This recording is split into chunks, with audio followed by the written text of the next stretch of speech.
Japan के प्रधानमंत्री Fumio Kishida ने अचानक ऐलान किया है कि वे अगले महीने होने वाले पार्टी के चुनाव में हिस्सा नहीं लेंगे। उनके इस ऐलान ने उनके कार्यकाल को महज 3 सालों में खत्म कर दिया है।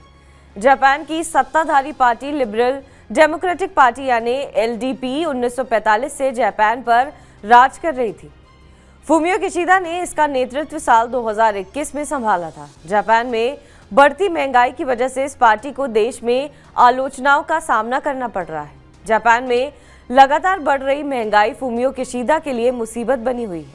देश में बढ़ती महंगाई का सहारा लेकर उनके विरोधियों ने उन पर खूब निशाना साधा। इसके अलावा उनके कार्यकाल के दौरान चीन की आक्रामकता भी अपने चरम पर पहुंच गई है।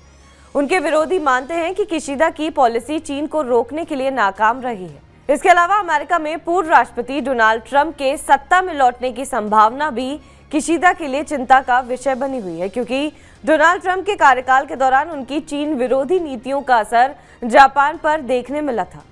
ट्रंप अगर वापस सत्ता में आते हैं और फिर से ऐसा करते हैं, ऐसे में जापान की मुश्किलें खड़ी हो जाएंगी। जब महंगाई अपने चरम पर है और लोग सरकार से नाराज हैं, प्रधानमंत्री फुमियो किशिदा ने मीडिया से बात करते हुए कहा कि इस राष्ट्रपति चुनाव में लोगों को ये दिखाना जरूरी है कि एलडीपी बदल रही है और पार्टी एक नई एलडीपी है।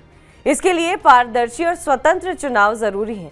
एलडीपी में बदलाव दिखाने के लिए सबसे पहला कदम यह है कि मैं पीछे हट जाऊं। उन्होंने आखिर में कहा कि आगामी अध्यक्ष चुनाव में हिस्सा नहीं लूंगा।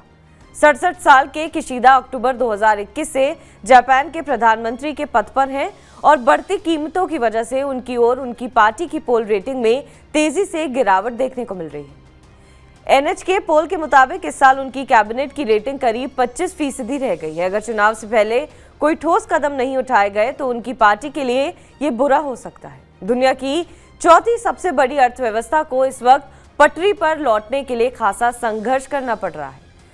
साल की पहली तिमाही में उत्पादन में 0.7% की गिरावट आई है। नवंबर में किशिदा ने महंगाई कम करने और अपने प्रधानमंत्री पद को बचाने के लिए 17 ट्रिलियन येन के पैकेज का ऐलान किया था। सालों से कीमतों में बमुश्किल बदलाव देखने के बाद जापानी मतदाता हाल में तेजी से बढ़ती कीमतों से परेशान है।